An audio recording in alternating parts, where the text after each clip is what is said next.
Bueno, bienvenidos al instituto. Empezamos con un pelín de retraso, 5 minutos, que no es habitual en nosotros. Lo normal es que empecemos en punto, pero he entretenido a Manu arriba, haciéndole una entrevista. Sí, culpa tuya. Bien, hoy Manuel nos va a presentar, a Manuel Llamas, supongo que le conoceréis, es el redactor jefe de Economía y Libertad Digital de Libre Mercado, que es el periódico, la cabecera propia de Economía para Libertad Digital, un periódico que montamos él y yo, si mal no recuerda, y que hoy tiene un éxito apabullante. Periódico que empezó en un papelito, así a mano, y hoy probablemente lo leáis todos vosotros. Bien, pues Manuel ya sabéis que sabe muchísimo de economía y además de política, porque él estudió ciencias políticas en la Universidad de Santiago, fue alumno de Bastos, que yo no sé si él le hizo liberal, pero le ha quedado mucho bastianismo en prácticamente todo, hasta de entusiasmo, es decir, que es de natural tranquilo y cuando se emociona, pues se emociona mucho, ¿no? Y se exalta.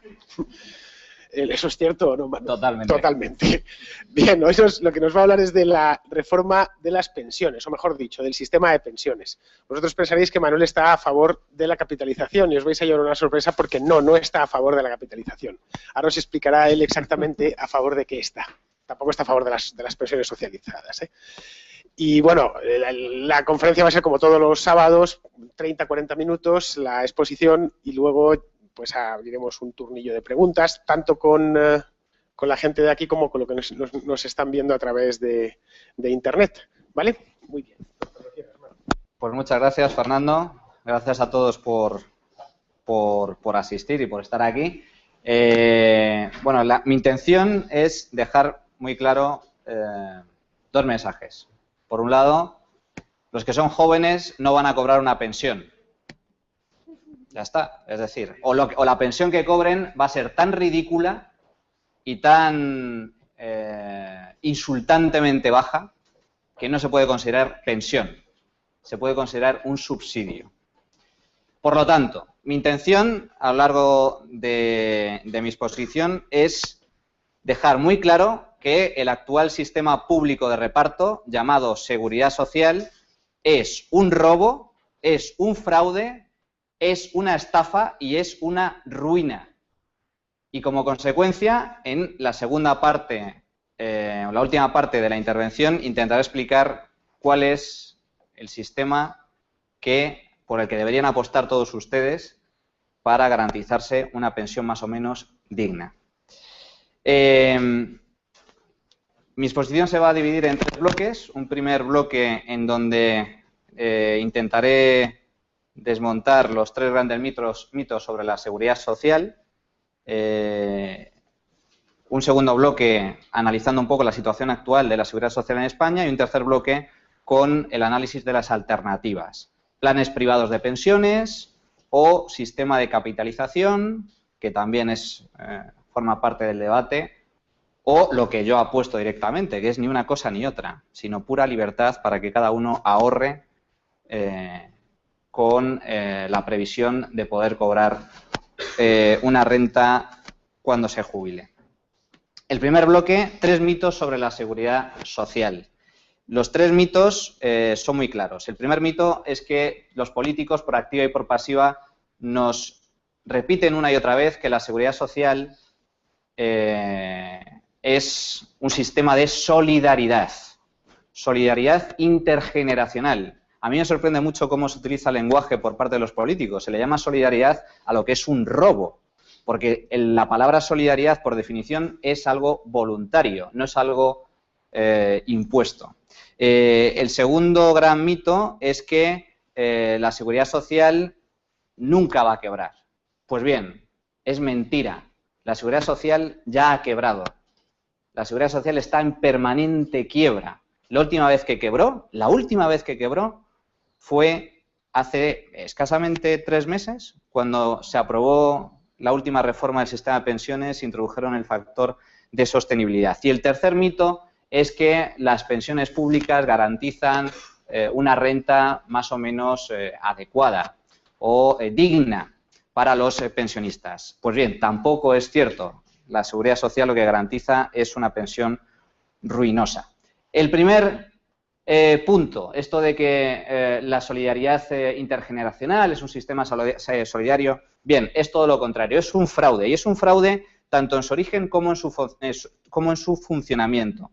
En cuanto al origen, la seguridad social como tal nace a finales del siglo XIX en Alemania, y más concretamente en la década de 1880. Es ahí cuando se crea el seguro de enfermedad, accidentes laborales y pensiones, y lo instauró el canciller Otto von Bismarck. Nace la denominada política social, que es el germen del futuro estado del bienestar. Así pues, Alemania fue el primer país del mundo en adoptar un seguro público para la vejez. ¿Por qué? Pues tres curiosidades. La seguridad social nace bajo una dictadura, bajo un régimen autoritario. Y además nace con un objetivo muy concreto, que es para evitar, según su ideólogo, para evitar una revolución o una amenaza comunista. Según Bismarck, para evitar una revolución desde abajo hay que llevar a cabo una revolución desde arriba. Y esta fue la excusa que utilizó para implantar este tipo de seguros obligatorios. Y en tercer lugar, lo creó para consolidar la imagen de nación. Hay que recordar que es entonces cuando se crea la Alemania unificada y utiliza también la introducción de los seguros sociales para aportar pues una imagen también de Estado alemán unificado. La primera conclusión preocupante del nacimiento de la seguridad social es que es de carácter, por lo tanto, dictatorial, socialista y marcadamente nacionalista. Aún así, hay que recordar que en sus orígenes la seguridad social era un impuesto sobre el trabajo, pero era un impuesto mínimo, muy bajo. Entre otras cuestiones, ahora lo veremos, la razón principal, pero la cuestión es que ya había un impuesto, se aplica un impuesto sobre el trabajo y que apenas, en su origen, apenas superaba el 6% de los ingresos brutos, aunque también aportaban parte de la cuota a los empresarios y de forma más marginal el Estado vía impuestos. Posteriormente, la denominada justicia social se extendió primero en el periodo de entreguerras, entre la Primera y la Segunda Guerra Mundial, y muy especialmente en la Alemania nazi, donde subieron las pensiones, se expandió la seguridad social y se introdujo el seguro obligatorio de enfermedad. Algunos estudios señalan que en ese periodo una familia alemana media recibía en ayudas públicas casi el 73% de su renta media. Esto en los años 30, antes de que estallara la Segunda Guerra Mundial. Es decir, casi el 73% de las rentas medias de una familia procedían directamente del Estado. Es curioso, insisto, la seguridad social nace bajo un régimen dictatorial, con un perfil claramente socialista, un perfil claramente nacionalista, y se consolida y aumenta durante la época nazi. Bien, es un invento socialista, es un invento nazi, bien, es algo fantástico. Pero el auténtico fraude de la seguridad social, comentaba antes, al principio se aplica un impuesto de apenas el 6% sobre los ingresos brutos del trabajador, sobre el sueldo del trabajador. ¿Por qué? Pues por la siguiente razón. Porque básicamente las pensiones, cuando se instaura el sistema de seguridad social, lo que hace el Estado es garantizar una pensión a todas aquellas personas que llegan a los 65 años de edad. De hecho, la pensión normalmente se concedía cuando alcanzaban los 70 años. Vaya, pero hay un pequeño detalle que se olvida, y es que la vida media en aquella época apenas era de 45 años de edad. Es decir, nadie llegaba a la pensión o nadie llegaba a la edad de jubilarse. Por lo tanto, era un gran engaño. El Estado automáticamente se quedaba el 6% del sueldo de los trabajadores con la promesa de que usted cuando se jubile no hay problema, estése tranquilo que yo le voy a garantizar una pensión. Pero es que se morían antes 20 años antes. La edad media de la esperanza de vida entonces era de 45 años, 44 años en el caso de los hombres, 48 en el caso de las mujeres, y además el pago rara vez era mayor al de un nivel de subsistencia. Recapitulando, fraude en cuanto al origen. ¿Por qué? Pues fraude en cuanto al origen porque, insisto, lo que garantizaba eran unas pensiones de miseria que casi nadie cobraba, un sistema que nació bajo una dictadura, que se expandió de forma sustancial bajo el nazismo, en que en primer lugar se concibió para evitar una revolución comunista y posteriormente para contentar a la población con unos u otros fines. Pero también es un fraude en cuanto a su funcionamiento. Yo creo que esto ya es entendido por absolutamente todos. El fraude más importante radica en cómo funciona el sistema de la seguridad social, porque no deja de ser un fraude piramidal, es una estafa que además prohíbe expresamente la ley. La seguridad social es un sistema público de reparto por el que los trabajadores de hoy pagan las pensiones a los jubilados de hoy. Es decir, el trabajador no ahorra para su futura jubilación. Lo que le quita el Estado mes a mes a los 17 millones de trabajadores en España va directamente a pagar mes a mes las pensiones de los casi 8 millones de jubilados en España. Por lo tanto, es un sistema de redistribución. Las cotizaciones de hoy sirven para pagar las pensiones de hoy. Pues bien, este sistema, que lo esconden o lo maquillan bajo el nombre de solidaridad intergeneracional, es un delito. Las legislaciones mercantil y penal prohíben las ventas piramidales. Esta figura está tipificada como estafa y conlleva además pena de cárcel. Bernard Madoff pasará sus últimos años de vida en una prisión estadounidense por cometer el mismo sistema de fraude piramidal que están cometiendo ahora mismo los políticos españoles. Por lo tanto, si se aplicara la ley igual para todos, automáticamente el secretario de Estado de la Seguridad Social y la ministra de Empleo, Fátima Báñez, y en último caso el señor Mariano Rajoy, deberían ir a la cárcel. Porque lo que están haciendo es una estafa piramidal. Un sistema que, insisto, está prohibido expresamente por la ley. El sistema funciona de forma muy sencilla, es decir, se sustenta sobre la capacidad de atraer nuevos cotizantes. Las personas situadas en la base, que ya han entregado su dinero y que no pueden ascender en la pirámide hasta que encuentren compradores que ocupen su lugar y amplíen la base, financian a los que se encuentran en la parte de arriba, en el vértice de la pirámide. La seguridad social funciona exactamente igual. Los que cotizan ahora no están ahorrando, invirtiendo en ninguna producción, no están adquiriendo capital ni comprando nada de valor. Son simplemente extorsionados por el Estado con la vaga promesa de que cuando envejezcan encontrarán nuevas víctimas a las que extorsionar para que sufraguen sus futuras pensiones. Punto y final. No hay ahorro, no hay capitalización, es simplemente un fraude por el cual el Estado te dice, tranquilo, ahora te voy a robar a ti, pero cuando tú te jubiles, les voy a robar a otros y te voy a pagar a ti. Si lo hace, insisto, cualquier empresa o cualquier particular, automáticamente, si eres descubierto o eres denunciado, irías a la cárcel.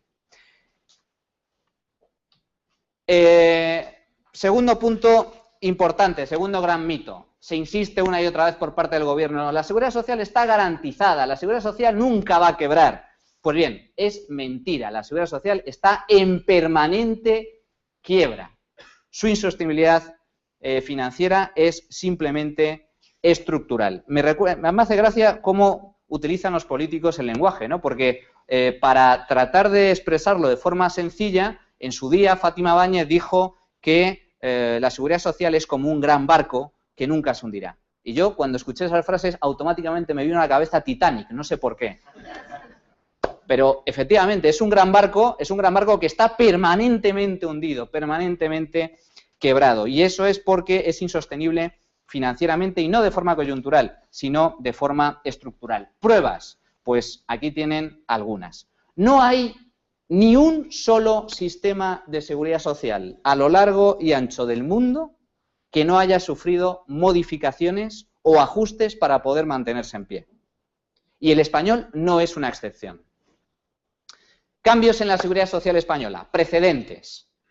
Seguro de enfermedad en el año 1942. Seguro obligatorio de vejez e invalidez en el año 1947. Primera ley de bases de la seguridad social en el año 1963. La ley general de la seguridad social en el año 1963. 66. El sistema se demostró insostenible en los años 70.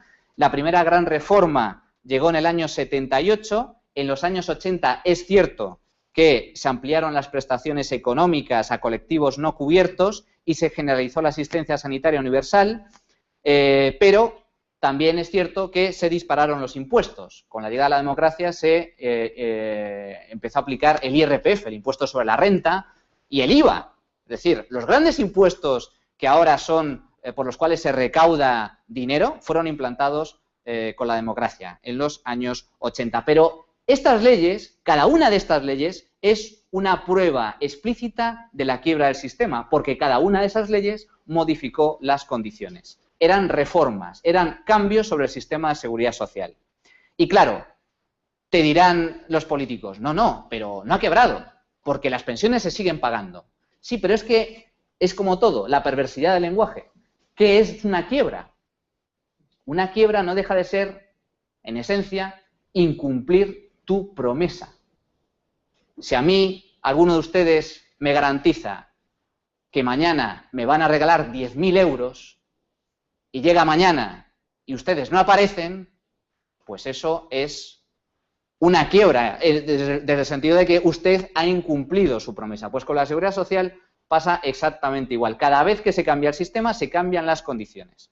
Se cambia la forma de funcionar, se cambian las condiciones por las cuales cotizas o dejas de cotizar, la edad a la que te tienes que jubilar, lo que vas a cobrar, etcétera. Por lo tanto, se está incumpliendo reiteradamente las condiciones. Es un sistema que está en constante quiebra. La última quiebra, lo comentaba antes, hubo una anterior, año 2011. Entonces, con el Partido Socialista en el poder, se elevó la edad de jubilación de los 65 años a los 67.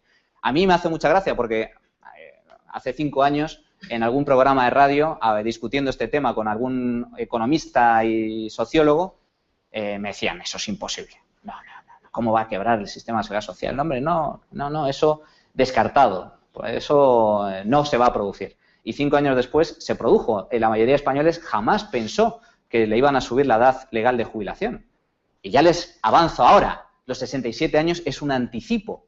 Es decir, dentro de muy poco tiempo la edad de jubilación en España legal será de los 70 años. Y de ahí en adelante. Por lo tanto, ¿qué se hizo en el año 2011? Se eleva la edad de jubilación de 65 a 67 para todos los trabajadores. La base de cotización para calcular, que es la base que se utiliza para calcular la pensión que va usted a cobrar en el futuro, pasa de los últimos 15 años cotizados a 25 años. Y para cobrar el 100% de la pensión habría que cotizar como mínimo 37 años, frente a los 35 anteriores. Además, se restringe la jubilación anticipada, etcétera. La última reforma, la última vez que quebró el sistema, como comentaba antes, fue hace escasos meses. Se introdujo el denominado factor de sostenibilidad. Y esto es simplemente que las pensiones dejan de estar fijadas o ligadas al IPC, a la inflación. Antes, lo que fuera el IPC de noviembre era lo que determinaba la subida de las pensiones el año siguiente. Eso ya desaparece. Se implanta un factor de sostenibilidad por el cual se desvincula el cobro de la pensión o la actualización de las pensiones a la inflación de cada año y además, a partir del año 2019, a partir del 1 de enero de 2019, la pensión inicial se vincula por primera vez a la esperanza de vida.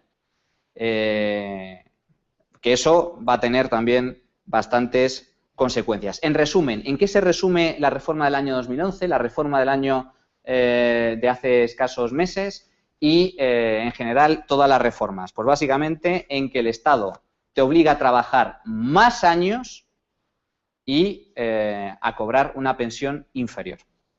Pero es que además los cambios, como decía antes, han sido generales en todos los sistemas de seguridad social europeos. Todos los países de la Unión Europea han introducido cambios. Italia, Grecia, Dinamarca y Holanda revisan la edad de jubilación en función de la esperanza de vida. Otros países, como Francia e Italia, ajustan los años de cotización necesarios para cobrar la pensión en función también de la esperanza de vida, mientras que Portugal y Finlandia lo que revisa es el propio importe inicial de la pensión según la esperanza de vida. Otros países, sin embargo, lo que han hecho directamente es apostar por mecanismos de capitalización, ya sean parciales o totales, básicamente los países nórdicos y los países de Europa del Este. Pero absolutamente todos los países han modificado su sistema de pensiones y España, como comprenderán, no va a ser menos. El tercer gran mito. Bueno, los políticos dicen, no, bueno, las pensiones públicas no están nada mal. Garantiza una renta aceptable a nuestros mayores. Pues bien, es mentira. La seguridad social es una ruina. Es una ruina. La pensión contributiva media no llega ni a 1.000 euros al mes. Y la pensión máxima es de 2.500 euros. 2.500 euros. Con el tema de las pensiones máximas es interesante porque la gente no lo percibe, o no se da a veces mucha cuenta, pero las pensiones máximas se recartan constantemente. Hay algunos datos que lo revelan. Por ejemplo, en el año 1984, la pensión mínima en España era de 2.116 euros al año. Es decir, 350.000 pesetas. Esa era la pensión mínima. Mientras que la máxima alcanzaba los 15.812 euros al año. Es decir, era 7,5 veces más alta que la pensión mínima. Esto está actualizado. Sí, no. Sí, en ese momento. No está actualizado. Pero sirve para. Lo que me interesa no es tanto la cuantía, sino la diferencia que había entre la mínima y la máxima. 7,5 veces. La pensión máxima era 7,5 veces más alta que la mínima. En 2010, estas cifras eran de 34.526 euros en el caso de la pensión máxima y 8.978 euros en el caso de la pensión mínima. ¿Y esto cuánto es? Menos de 4 veces. Entonces, se han reducido, se ha estrechado la diferencia entre pensión máxima y pensión mínima. Esta convergencia se está produciendo tanto porque sube la pensión mínima, las pensiones mínimas no han dejado de subir, como por el hecho de que las pensiones máximas o se han congelado o directamente se han reducido. Desde hace décadas, la prestación más elevada que que ofrece el sistema público de pensiones, esa prestación máxima sube por debajo de lo que crece la base de cotización. Así, para ganarse el derecho a cobrar la pensión máxima, hay que cotizar más cantidad y durante más años. Y esta es la gran trampa. Los que cobran una pensión máxima no se dan cuenta de que año tras año su base de cotización se ha ido ampliando, es decir, cada vez pagan más y, sin embargo, la actualización de la pensión máxima es inferior. Crece menos que el aumento de la base de cotización. De hecho, en los últimos años se ha congelado, como la mayoría de pensiones, y yo estoy convencido de que esa convergencia cada vez va a ser mayor. Las pensiones máximas, muy posiblemente, en España, pues convergerán hacia una pensión normal o una pensión cada vez más baja. Este gráfico lo que representa es la ratio pensión base de cotización entre el año 1984 y el año 2012. Como vemos ahí, esto lo que significa básicamente es que durante este periodo la pensión mínima, la ratio entre pensión mínima y base mínima de cotización ha aumentado hasta 1,2. Es la línea azul, 1,2, lo cual quiere decir que si un trabajador cotiza por la base mínima toda su vida laboral, la pensión que percibe es un 20% superior a dicha base. Mientras que la ratio pensión máxima y base máxima se ha estabilizado en el 0,9 en 0,9 puntos, lo cual quiere decir que si un trabajador cotizase toda su vida por la base máxima, la pensión que percibiría será un 10% inferior a la base por la que cotizó. Insisto, ¿cuál es el problema? El problema es que la tendencia en los próximos años será que cada vez un mayor porcentaje de pensionistas va a tener derecho a cobrar el máximo. Y esto es así porque los trabajadores cada vez trabajan más tiempo y cotizan por una base más elevada. ¿Cuál es el problema? ¿Qué es lo que han pensado los políticos ante esta realidad? Porque, claro, los españoles cada vez trabajan más, cobran sueldos más altos y, como consecuencia, pueden acceder a una cotización, a una pensión máxima con mayor asiduidad. Pues lo que han hecho los políticos es básicamente recortar las pensiones, es decir, garantizar cada vez pensiones más bajas, convirtiendo la pensión máxima en cada vez una pensión menos máxima, es decir, que converjan hacia una pensión normal o cada vez menos elevada. Esto lo que refleja en realidad es que el sistema público de pensiones cada vez se parece más a un modelo asistencial. Es decir, en unos años la diferencia entre los que más cobran y los que menos cobran del sistema será mínima. La pensión ya no será una compensación por las contribuciones mensuales que pagan los trabajadores, sino más bien un regalo, una dádiva, un subsidio que los políticos conceden muy amablemente a los jubilados españoles. La tasa de sustitución, además, tengan en cuenta que, aunque se suele decir con razón que las pensiones en España son bajas, lo que decíamos antes, un pensionista no llega ni siquiera al nivel de mileurista, lo cierto es que salen ganando en comparación con otros modelos de reparto. Y es que en España, pese a todo, sigue gozando de una de las tasas de sustitución más elevadas de la OCDE. Esto quiere decir que los que ahora se jubilan cobran del Estado una media del 80% de su último salario. Y esto es muchísimo. Lo normal en otros países es cobrar menos del Estado y complementar esa pensión con planes privados o empresariales, que por cierto están muy poco desarrollados en España. Es del grupo de cotización, no del último salario. ¿Perdón? Que en vez de ser del último salario es del grupo de cotización al que le corresponde. Es decir, que si tú ganas 100.000, la seguridad social son 50.000. Y de ese 50.000, por tu grupo de cotización, pues cobrarás el 80%. No, pero... No del salario total. Es que son dos cosas. Una es el salario y otro el grupo de cotización. Si quiere lo desarrollamos posteriormente en la rueda de preguntas. Pero lo que intento reflejar en este gráfico es sobre la pérdida de salario. Es decir, en el sentido de que en el caso de Grecia o en el caso de España se ve que los pensionistas realmente con su pensión básicamente pues casi mantienen el nivel de vida que tenían cuando estaban trabajando. Pero en otros países como Francia, Estados Unidos, Alemania o Japón, esta tasa de sustitución es muy inferior. Y España, insisto, no va a ser menos. Es decir, esta tasa de sustitución cada vez irá decreciendo y las últimas reformas lo que garantizan precisamente es eso, que la tasa de sustitución vaya cayendo con el tiempo y en ese sentido, pues los españoles están condenados a cobrar una pensión más baja. ¿Cuál va a ser el futuro de las pensiones en España?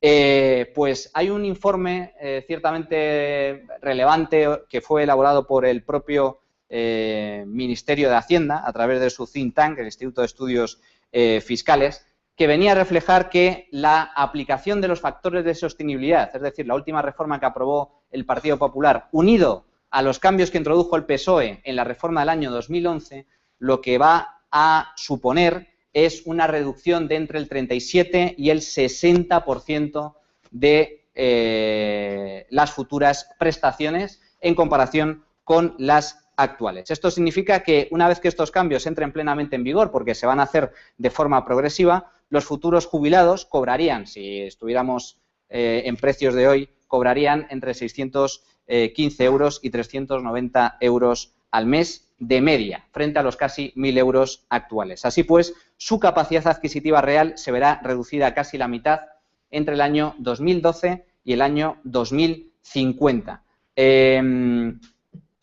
Dentro de este informe se dice literalmente que con este tipo de modificaciones, tanto la reforma del año 2011 como la del factor de sostenibilidad, es cierto que los problemas de solvencia se evitan, es decir, se garantiza la pervivencia del sistema de reparto. Pero, y digo, insisto, literal, a costa de aumentar las posibilidades de generar bolsas de pobreza entre la población jubilada. ya que se produce una reducción considerable de las pensiones recibidas. Es decir, están condenados básicamente a cobrar la mitad, casi la mitad de lo que cobran hoy, los futuros jubilados. ¿Y esto a qué precio? Pues a un precio ciertamente elevado, y es el coste de las cotizaciones. Es decir, estamos viendo cómo el sistema avanza hacia prestaciones cada vez más bajas, te van a obligar además a trabajar más años, a cotizar más años y a jubilarte cada vez más tarde. ¿Y a qué precio? Pues básicamente a que te roben mes a mes el 30% de tu sueldo. Y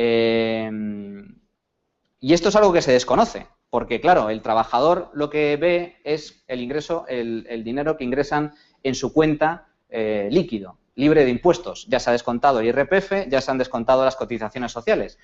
Y tampoco es consciente de que el empresario paga unas elevadísimas cotizaciones sociales. Pero si supiera cuánto se traga Hacienda, se llevaría un susto, porque los famosos mileuristas, en realidad, su sueldo real ronda más bien los 1.500 euros. De media, en España, una persona que cobre unos 25.000 euros al año, la Seguridad Social se lleva 7.000.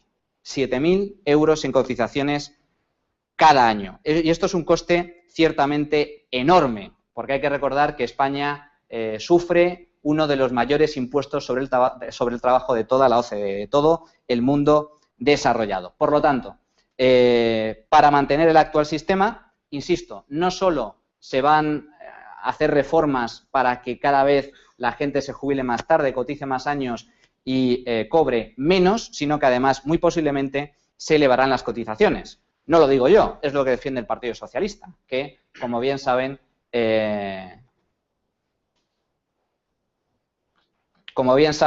están en contra del sistema, de la última reforma, y lo que defiende Rubalcaba es disparar los impuestos. Ya no solo por cotizaciones, sino vía presupuestos. Es decir, que los presupuestos generales del Estado no solo sufraguen las pensiones no contributivas, sino que directamente aporten dinero vía impositiva para pagar también las pensiones contributivas o parte de las pensiones contributivas. Pues bien, pensiones en general de miseria a cambio de que te quiten casi un tercio de tu sueldo. ¿Cuál es la situación actual de la Seguridad Social? Tampoco me quiero detener demasiado aquí. Yo creo que todos más o menos la conocen si leen la prensa. En el caso de España, las cotizaciones sociales se ha reducido, es cierto que se ha reducido, pero solo en 10.000 millones. Apenas un 9,3% menos con respecto a lo que se recaudaba en el año 2008. Mientras que el gasto en pensiones y prestaciones contributivas se ha disparado en 21.000 millones de euros, es decir, un 22% más. ¿Qué pasa? Lo que pasa es que cada vez se jubila más gente y además se jubilan con pensiones cada vez mayores porque han cotizado por la base máxima o por bases más amplias. Por lo tanto, ¿cómo ha intentado el Gobierno solventar la situación? Pues muy sencillo, acudiendo al Fondo de Reserva de la Seguridad Social. 18.000 millones de euros ha utilizado ya desde el año 2012. Como consecuencia, la hucha de las pensiones ha bajado de 66.000 millones a 53.000 millones de euros en el último año. Y a este ritmo, aproximadamente se está vaciando un ritmo de unos 1.000 millones de euros al mes. A este ritmo, básicamente, la hucha de las pensiones se agotará en 4 años. Si no hay una recuperación fuerte del empleo y se tiene que seguir tirando de las pensiones a este ritmo, pues en 4 años ya no hay hucha de las pensiones. Tiene además un problema añadido, y es que el Fondo de Reserva de la Seguridad Social, en teoría, según sus estatutos, es un fondo gestionado por el Gobierno que debía invertir en deuda pública, como no, porque es un sistema de reparto y un sistema de reparto público puro y duro, pero en deuda pública, según sus estatutos, AAA, es decir, máxima calidad. Deuda de Alemania, de Holanda, de Francia, de Estados Unidos. Pues bien, o casualidad, llega la crisis económica, el Estado empieza a tener problemas de liquidez, la deuda pública española no cotiza excesivamente bien en los mercados. ¿Qué hace el gobierno? Cambia los estatutos y directamente dice, bueno, sí, se puede, el fondo tiene la obligación de invertir en AAA, en deuda AAA, máxima calidad, pero siempre y cuando sea deuda extranjera. La deuda española es de magnífica calidad y por lo tanto no vamos a tener en cuenta el criterio de la AAA. Nosotros confiamos en nosotros mismos y se financiaron a ellos mismos. Señores, el fondo estaba invertido en su mayoría en deuda pública de países solventes como Alemania, Holanda, etcétera. Y se cambió por completo esa dinámica y ahora está invertido el 98% del fondo en deuda pública española. ¿Y eso por qué?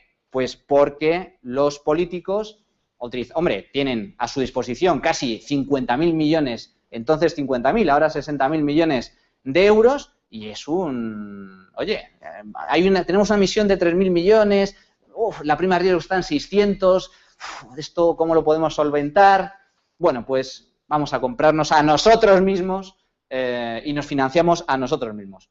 Vendemos deuda alemana, compramos deuda española que, como todo el mundo sabe, es de muy buena calidad. Pues bien, esto, como comprenderán, tiene un problema grave y es que la deuda pública española ahora está, digamos que está de moda, porque el volumen de liquidez que hay en el mercado es tan alto, es tan elevado, que los inversores apuestan por productos cada vez más arriesgados y con mayor rentabilidad, como es el caso de la deuda pública española. Pero en el caso de que por un momento hubiera nuevas turbulencias en los mercados, eso sería un gravísimo problema, porque este producto, deuda pública española, que no es AAA, es menos líquida y, por lo tanto, el fondo, en caso de tener que vender deuda, tendría que asumir mayores pérdidas. Es más, en un hipotético caso de quiebra soberana, pues directamente el fondo también se vería afectado. En consecuencia, los pensionistas no tienen hucha.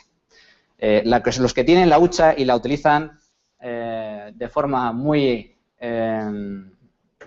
casi como si fueran delincuentes, son los políticos. Pero el problema grave, el problema más grave de la seguridad social no tiene nada que ver con la crisis económica. Lo que ha hecho la crisis económica es adelantar los problemas que ya venían apareciendo de lejos. El problema es de crisis demográfica. Esta es la pirámide poblacional en España y, como ven, cada vez tiene una figura. En el año 2050 la figura es ya invertida. La base, es decir, la gente que está ya en edad de jubilarse, supera mucho a la gente o la población que está en edad de trabajar. Los trabajadores de 2030 a 2040 deberían haber nacido ya, pero el problema es que no lo han hecho. Quizás podría solventarse algo con la inmigración, pero no en los números requeridos. El porcentaje de población con más de 65 años será superior al 31% en el año 2050. Ahora está en el 18%, con lo cual se va casi a duplicar. Y el gasto en pensiones sobre el PIB pasará del 10% anual al 15% anual en el año 2050, con un problema añadido, y es que habrá menos trabajadores para cotizar. Este gráfico, por lo tanto, es revelador, pero es que este todavía es más revelador.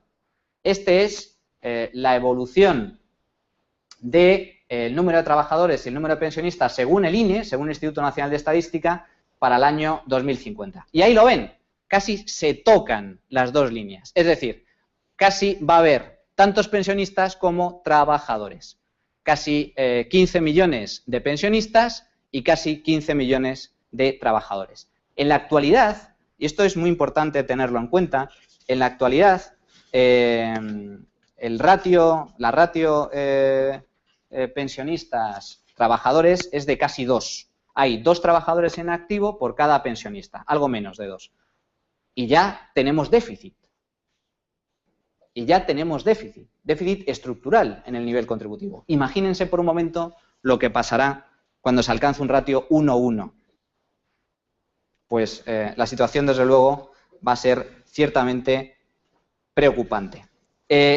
Como decía antes, quizás la inmigración pueda solventar en algo este problema, haciendo la transición demográfica algo más suave, pero el problema es que los inmigrantes, si trabajan y cotizan, también tienen derecho a pensión.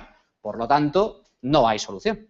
A no ser que directamente digamos, no, usted venga a trabajar, pero a usted le excluimos. Usted va a aportar cotizaciones, pero no va a cobrar ningún tipo de pensión. Bien, la cuestión es que se mire por donde se mire, el sistema está quebrado, no vamos a poder sostener las pensiones actuales. Es cierto, algunos dicen, bueno, pero la economía y la productividad pueden crecer mucho durante las próximas décadas y por lo tanto las pensiones también podrían hacerlo. Y es cierto, se podría compensar esa pérdida de población y por lo tanto también esa pérdida de cotizantes con una mayor productividad. Pero lo que no se dice es que, independientemente de todo, la renta relativa de los pensionistas con respecto a la renta media de la sociedad va a hundirse sí o sí. Es decir, a lo mejor las pensiones pueden subir, pero el nivel de vida en el año 2050 será 1 y el nivel de vida de los pensionistas será 1 muy inferior. Por lo tanto, se va a notar mucho más con respecto a la actualidad, en donde un pensionista, como decíamos antes, casi es mileurista. Bueno, es decir, una tasa de sustitución de casi el 80%, etcétera. Un pensionista contributivo, que los asistenciales cobran menos. Pero, claro, el sueldo medio en España es de 1.500 euros, pero es que en el año 2050 esas diferencias entre el nivel de vida medio de la sociedad y el nivel de vida de los pensionistas, debido a este tipo de problemas, al problema demográfico, va a ser ciertamente sustancial. Alternativa. Bien, yo creo que el tema de la seguridad social es claro, es un fraude, no están garantizadas las pensiones ni mucho menos y además lo que sí nos garantizan son unas pensiones cada vez más bajas y una jubilación cada vez más tardía. Nos van a obligar a trabajar más años. ¿Cuál es la alternativa? La alternativa es la capitalización. ¿Qué es lo peor del sistema de pensiones realmente? No es ni siquiera el hecho de que las pensiones sean bajas o de que te obliguen a trabajar por decreto, sino el coste de oportunidad. Es decir, lo que estamos dejando de ganar por no tener un sistema de capitalización. El problema, por lo tanto, es ese horroroso coste de oportunidad. Es decir, durante toda la vida laboral se priva a los trabajadores de la posibilidad de capitalizar su renta y, por lo tanto, de conseguir una pensión ciertamente digna y mayor. Algunos dirán, bueno, y esto es lo que están intentando explicar los políticos, ¿no? Lo hicieron en su día y ahora lo van a volver a reiterar. Bueno, no hay problema. Usted lo puede completar con un plan de pensiones privado. Bien, en cuanto a los planes de pensiones privados en España, yo tengo varias quejas. La primera es que los españoles no ahorran. O porque no quieren, por una cuestión de incultura financiera, o por una cuestión de que no pueden. Son conscientes de que tienen que ahorrar. Más del 90% de los españoles son conscientes, más del 90% de los mayores de 18 años son conscientes de que van a tener que ahorrar para la jubilación si quieren tener el día de mañana una pensión más o menos decente. Pero dentro de este grupo, de los que consideran que es necesario ahorrar, el 36% dice que ya lo hará. Sí, yo soy consciente que tengo que ahorrar, pero ahora no, más adelante. Y el 33% asegura que actualmente no ahorra absolutamente nada para su retiro. Solo el 22,8% de los que ven oportuno ahorrar lo están haciendo ya. Es decir, apenas el 20% de la población mayor de 18 años, menos del 20%, realmente está ahorrando algo para su jubilación. Por lo tanto, son muy pocos los que ahorran y, además, esto se traduce en que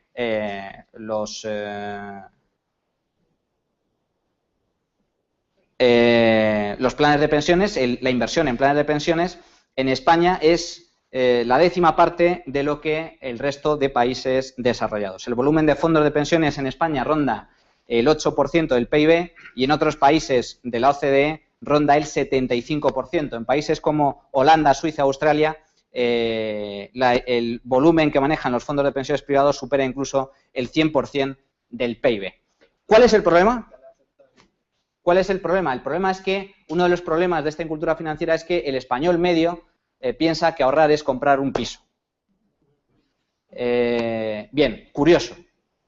Volvemos otra vez a la esencia de la definición y del lenguaje y de las palabras. Ahorro, el español medio lo asimila a hipoteca. Curiosa forma de ahorrar. Es decir, consideran que ahorrar es ir al banco a pedir dinero. Que yo sepa, de toda la vida de Dios, eso se llama deuda. Se llama crédito. No se llama ahorro. Pero en España se considera que es ahorro. Pues bien, se ha considerado que la forma habitual, que el mejor activo en el que se puede invertir es en el ladrillo. Por suerte, eso ya ha desaparecido de la mente de muchos tras la crisis inmobiliaria. Otros no, otros consideran que sigue siendo un activo rentable. Pero la cuestión es que muchos españoles, pues han depositado su confianza en la vivienda y no tanto en activos financieros como planes de pensiones privados. Pero es que hay un problema añadido con los planes privados en España, y es que debido a su escaso desarrollo y debido a la escasa demanda, porque el español no apuesta mucho por este tipo de activos, los planes de pensiones privados en España son una auténtica ruina. Yo no sé si ustedes han contratado algún plan de pensiones privado, pero es que las rentabilidades que ofrecen, ahí lo tienen, rentabilidades anuales medias ponderadas de los planes de pensiones. Un 5,2 a 10 años, 3,8 a 15, 1,4 a 10 años. Vamos, en muchos casos ni siquiera compensan la inflación. Los bonos sí. Sí, pero eso es otro tema. Pero, insisto, la media, ¿vale? ¿Por qué? Tengan en cuenta quién gestiona los planes de pensiones privados en España. Se llaman bancos. Y el mayor interés que tiene un banco no es tanto trabajar para su cliente otorgándole la mejor rentabilidad o garantizando la mejor rentabilidad, sino ganando dinero con las comisiones, moviendo el dinero. Y en este caso, los planes de pensiones privados en España, pues ciertamente, la media, el plan de pensiones tipo, el único atractivo que tiene no es la rentabilidad, sino las deducciones fiscales. Eso es lo que hace atractivo el plan de pensiones. Pero yo todavía soy más crítico, y es que el plan de pensiones privado no deja de ser una atadura. Es decir, no es que tú puedas contratar un plan de pensiones y lo puedes recuperar cuando quieras. Lo puedes recuperar cuando te jubiles. ¿Cuál es el problema? Si a mí el Estado ahora me dice, antes me decía 65 años, ahora me dice 67, y yo muy posiblemente a mí me dirá dentro de poco que 70 o 72, mira, ¿qué quiere que le diga? Ya yo me gustaría retirarme cuando todavía tenga salud. Es decir, para poder disfrutar de la vida, no cuando ya esté con 70 años o 72 años. Por lo tanto, tiene todavía ese desincentivo.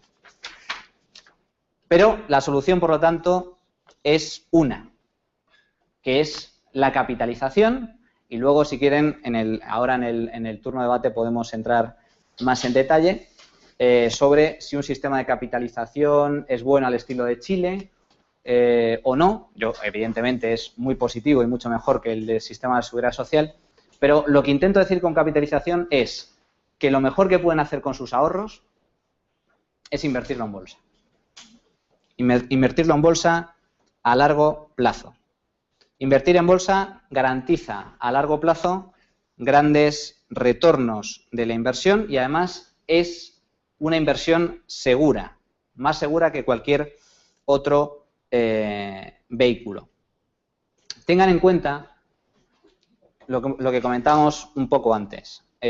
Si la seguridad social le resta a cada trabajador unos 6.000, 7.000 euros al año, eso significa que a lo largo de toda la vida laboral la seguridad social se habrá quedado con un importe total de unos 240.000 euros.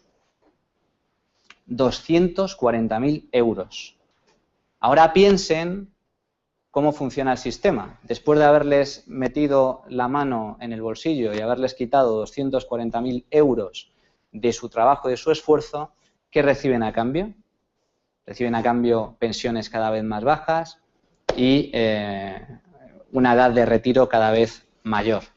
Y la pregunta es, ¿qué hubiera pasado si ustedes hubieran cogido esos 6.000, 7.000 euros que les roba la Seguridad Social y lo hubieran invertido en bolsa? ¿Cuánto dinero tendrían ahora si durante toda su vida laboral hubieran invertido esos 240.000 en bolsa? Pero año a año, 6.000, 7.000 cada año. Algunos dirán, no, pero la bolsa es un gran riesgo.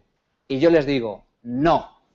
La bolsa no es un gran riesgo. La bolsa a largo plazo siempre da rentabilidad.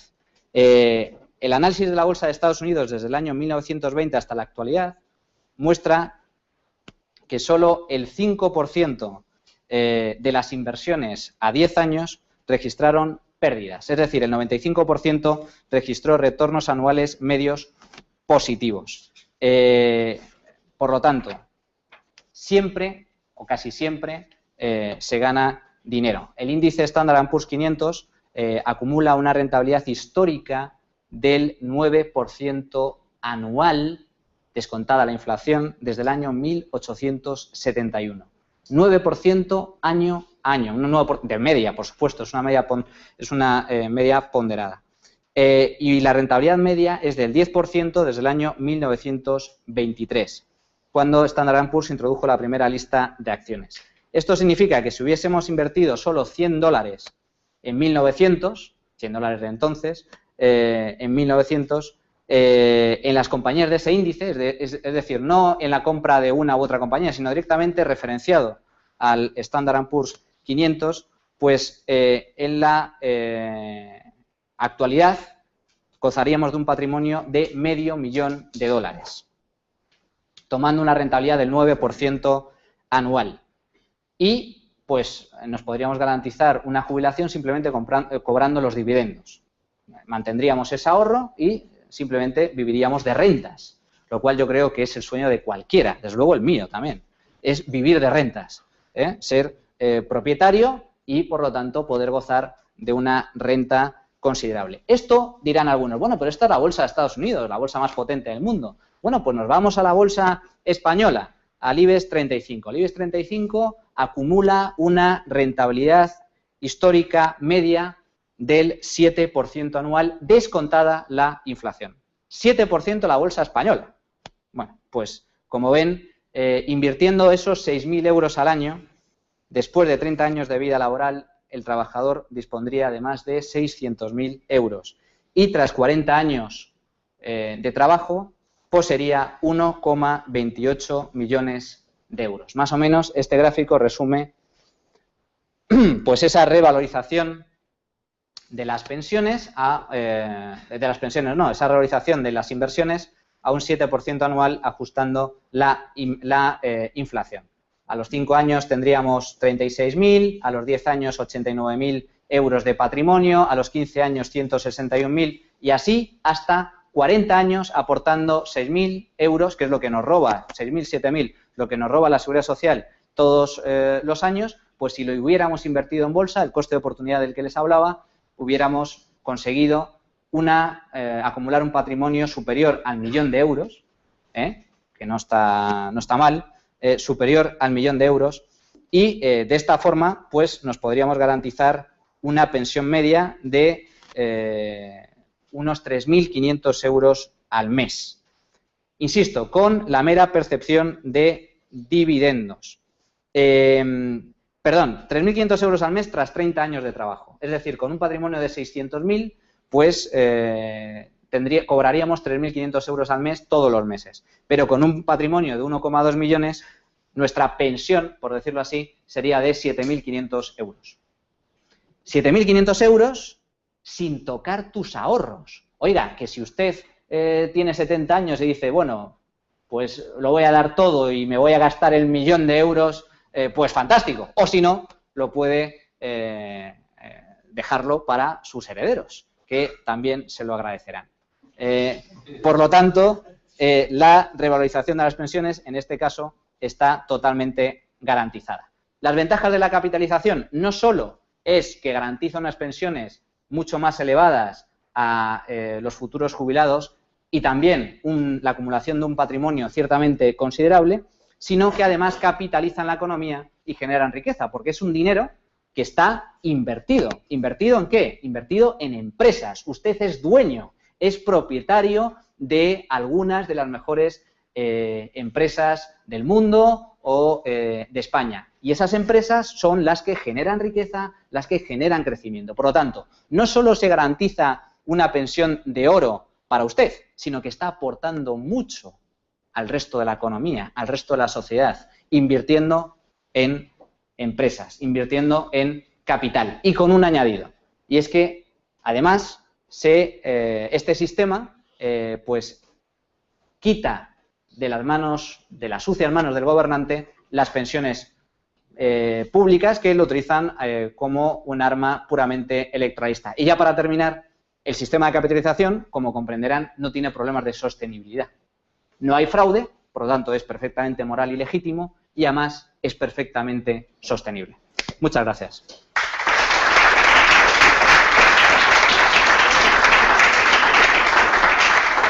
Preguntas, ¿no? Hace unos años el gobierno argentino decidió que todo el sistema privado de pensiones por capitalización que habían construido los argentinos pasaba a ser administrado por el Estado, o sea, a ser robado por el Estado, ¿no? De manera que tú habías estado ahorrando y ahorrando y ahorrando y naturalmente el Estado te lo quitaba, ¿no? Y no pasa nada, te lo quita y ya está, ¿no? En virtud del interés general. Hoy en día en España el comité de sabios presidido por este catedrático jubilado de la Universidad de Alcalá, Lagares, ya está planteando como una cuestión para la futura reforma fiscal que se compute una imputación de rentas por la primera vivienda. Es decir, la primera vivienda se supone que el hecho de tenerla va a ser una renta en especies sobre la cual vas a tener que tributar. La Constitución española establece que cualquier tipo de riqueza está sometida al interés general. Entonces, claro, el hecho de que se genere un fondo tan voluminoso en capitalización, sea personal de cada uno o sea a través de los planes de pensiones, ¿realmente crees que hay seguridad alguna en cuanto a que a medio plazo no puedan darse las condiciones para que haya un grupo de personas interesadas en toda esa activación, quitártela? Punto uno. Y punto dos, si se establece el sistema fiscal que tenemos ahora, pero si se ve que ya, supuesto que es implementar eso que tú sugieres, ya no hay por dónde rascar en ese lado, ¿qué crees? ¿Que no haría el Estado reformas fiscales del tipo que sea para quien tenga patrimonio y no pueda estar sometido a la inflación que te causa el Estado, te lo robe directamente, sometido al interés general? Es decir, la pregunta es, un sistema de reparto, por lo menos no genera un fondo. Es decir, por lo menos no genera algo digno de ser robado. Es decir, que tú no estás generando nada, es decir, que la riqueza de un año se reparte ese año. Un sistema de capitalización genera un fondo, sea privado, con lo cual la protección es mucho más pequeña para el particular al que se le puede sangrar perfectamente, porque, hombre, Manuel, si ocurre que yo tengo una capitalización bursátil como la que tú dices, y entonces el Estado me dice que si tienes más de 1 millón, como se ha hecho en Chipre recientemente, más de 100.000, te lo quito porque me da la gana, porque quizás seas un mafioso ruso, entonces yo te lo quito. Lo seas o no lo seas, yo te lo quito y ya está. ¿Quién me dice a mí que dentro de unos años el Estado no va a decir quien tenga más de 1 millón de euros, el resto a repartir? Y ya está. ¿No? Es decir, que ¿por qué supones que es más seguro hacer este sistema que tú sugieres en bolsa cuando el fondo, por lo menos es de todos, y por lo menos de todos se puede robar también, como todo, ¿no? Es decir, con una ley, se cambia la ley, se roba y ya está, ¿no? O privadamente, el grupo de personas que están gestionándolo, sí, serán honestos, pero si tienen el equivalente de 2 veces el PIB de un país, el interés para robarlo será grande, ¿no? Será grande. Es decir, que al final, a mí la garantía que me suscita el que yo esté ahorrando toda mi vida para después tener el 1.000.000 de euros que tú dices que tengo aquí como capital y me proporciona una renta de 7.000 euros mensuales y demás, uno, no me dice nada con respecto a cuál va a ser la progresividad del impuesto que se aplica entonces, de manera que mis 7.000 euros de renta se van a quedar reducidos a 1.000 o a 1.500 o a 0, me da igual. No me asegura nada con respecto al capital que yo tenga ahorrado del 1.000.000 de euros que sometido al interés general. Se puede decir que como mucho se puede tener 100.000 y lo que supere 100.000 se reparte, puede decir la ley y ya está. El control es absoluto, no hay ninguna posibilidad de secreto bancario. Yo lo he visto esto hacer, aprietas un botón y sabes exactamente lo que cualquier persona ha hecho, el ingreso que tiene, el gasto que tiene, lo que ha gastado con tarjeta de crédito, cualquier indicio que haga sospechar que tienes no sé cuánta renta, ya te hacen imputar impuestos por esa renta, aunque no esté demostrada ni justificada. Entonces, ¿qué me garantiza a mí que en el futuro yo con mi millón vaya a poder sostenerlo, garantizarlo y demás? ¿Qué me garantiza a mí que yo, invirtiendo en ladrillo, no me hagan una imputación de rentas por los pisos sucesivos, de manera que al final el impuesto que esté pagando sobre la renta cero signifique que prácticamente todo me lo gasto en pagar impuestos? Es decir, por lo menos el sistema de reparto no es robado. Es decir, que por lo menos no es robado, es decir, que no se genera un fondo que puede ser robado. Vamos a ver. Gracias. No, me hace gracia porque usted plantea la siguiente paradoja. Claro, a mí me roban todos los meses. Entonces, ¿qué es mejor? ¿Que me roben todos los meses sin que yo me entere demasiado? ¿O que me roben de golpe todo? Hombre, claro, es que si me roban de golpe todo, vaya, es que claro, he perdido todo el patrimonio, 40 años de trabajo tirados a la basura. Bien, las dos cosas son condenables y son claramente inmorales. Lo que es cierto, pero ocurre. Sí, lo que es cierto es que a usted ya le roban. Ya le roban. Y eso es impepinable. Y con la Seguridad Social le roban sí o sí. Y además le roban porque para mantener ese mismo sistema, el de la Seguridad Social, le van a subir los impuestos, le van a subir el IRPF, le van seguramente a subir los impuestos sobre dividendos, todo lo que ha hecho Montoro. Que Montoro es el gran saqueador de este país. Pues bien, por lo tanto, ya le están robando constantemente. ¿No? Usted se plantea, no, bueno, ¿y quién me garantiza a mí? Nadie. Nadie. Pero le pongo el siguiente caso. ¿Por qué yo soy contrario a los planes de pensiones privados? Porque el plan de pensiones privados no lo puede rescatar. Ahora, bueno, con el tema de la crisis, como ha habido un paro tan enorme, se les ha ocurrido la excepción de que, bueno, si tú realmente estás en paro y tal, puedes rescatarlo. No te vamos a crujir por rescatar el plan de pensiones. Pero, por regla general, no lo puede rescatar. Por lo tanto, ese dinero está inmovilizado. Y de eso se aprovechan los gobiernos. No por casualidad, los estados, a lo largo de los últimos años, no solo en Argentina, Polonia ha nacionalizado los planes de pensiones. Irlanda ha utilizado los planes de pensiones para rescatar a su banca. España, ya se lo digo ahora, España va a hacer exactamente lo mismo. Exactamente lo mismo. Los 80.000 millones de los que hablamos, el 8% del PIB, aproximadamente es lo que hay en planes de pensiones privados, es un caramelo al que los políticos se pueden agarrar en cualquier momento para decir, tenemos un problema con las pensiones, hay que ser solidarios. Hay que ser solidarios. Y van a expropiar los planes de pensiones privados o van a quitar la fiscalidad, van a quitar los incentivos fiscales y como consecuencia eso es quebrar el sistema porque has incumplido una promesa, porque yo he invertido en un plan de pensiones privado porque tenía una ventaja fiscal. Pero si usted me quita esa ventaja fiscal o me la reduce, automáticamente a usted pues me ha hecho un flaco favor. ¿Y en bolsa es lo mismo? No, en bolsa no es lo mismo. Por lo siguiente, el Estado, en bolsa, tú tienes más libertad. Para empezar, tú puedes sacar el dinero cuando quieras. Lo puedes vender tus acciones. Y eso no pasa con los planes de pensiones privados.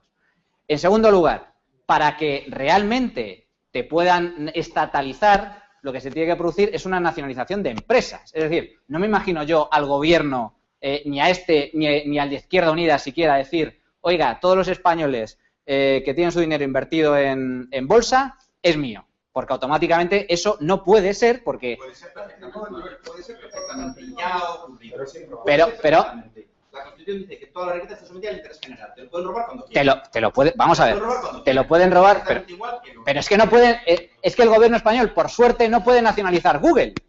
Es que no puede nacionalizar Google. Pero sí el dinero que tú tienes. Bueno, pero es que usted es accionista de Google. No importa, pero te lo quitan igual, porque tienes que declararlo. Te lo quitan. Bueno, pero... Y si tienes No. más de 50.000 euros fuera del país, No, tienes que declararlo. la herramienta, Todo lo que quieran te lo quitan. la herramienta para nacionalizar ese tipo de activos está mucho más es muy limitada. Por lo tanto, además, si usted tiene dinero en bolsa, yo, por ejemplo, lo haría y ante ese pánico que usted tiene y que es razonable, bueno, pero con ese escenario apocalíptico que nos dibuja y que yo desde luego puedo expropiar perfectamente. No porque, insisto, con esto termino, insisto, es muy difícil porque tú puedes tener tu fondo radicado en Luxemburgo y si ves que puede haber problemas, puedes coger tu dinero, lo vendes y te lo llevas a otro sitio, es decir, es ciertamente complicado. A diferencia, insisto, de lo que sucede con los planes de pensiones privados, que están inmovilizados. Y por eso, precisamente, lo primero que hacen es acudir a los planes de pensiones privados. El escenario que usted me pinta realmente es un escenario de revolución comunista al estilo de Cuba. Es decir, oye, es que se elimina la propiedad privada. Pues claro, entonces automáticamente ya ni bolsa ni nada. Es decir, automáticamente se acabó. Pero en ese escenario, en el escenario de ahorrar en bolsa, eso está ciertamente limitado.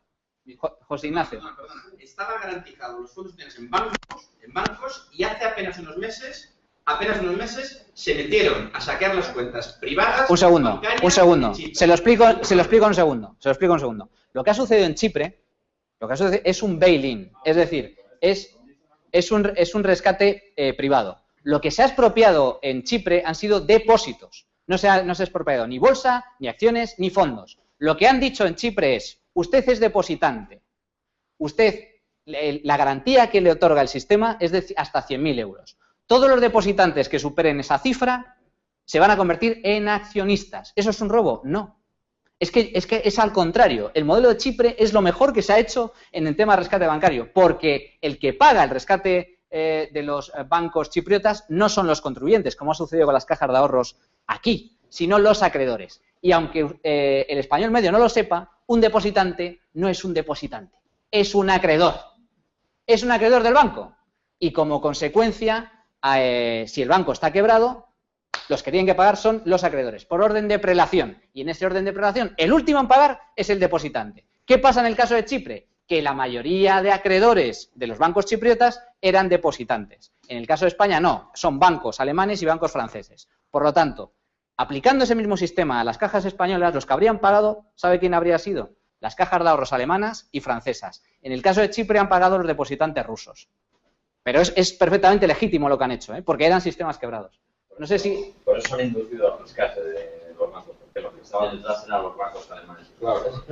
Por eso alemanes y franceses no querían. Los alemanes y franceses lo que han hecho es, yo te presto dinero para que luego me lo devuelvas. Un par de acotaciones. El dinero que nos han prestado ahora está avalado por el Estado español. Y el que tenían antes prestado a las cajas directamente no. Han mejorado su situación. La primera cosa es que yo, que soy ya pensionista, he pagado pensiones a gente que no cotizó, porque fui iniciador del sistema de pago.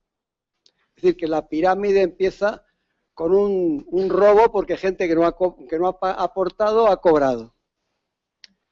En segundo lugar, en esa época había gente que en el último periodo de su vida cotizaba por el máximo grupo y cobraba la jubilación correspondiente al máximo grupo cuando solo había cotizado los 2 últimos años de su vida laboral entonces eso era otro fraude.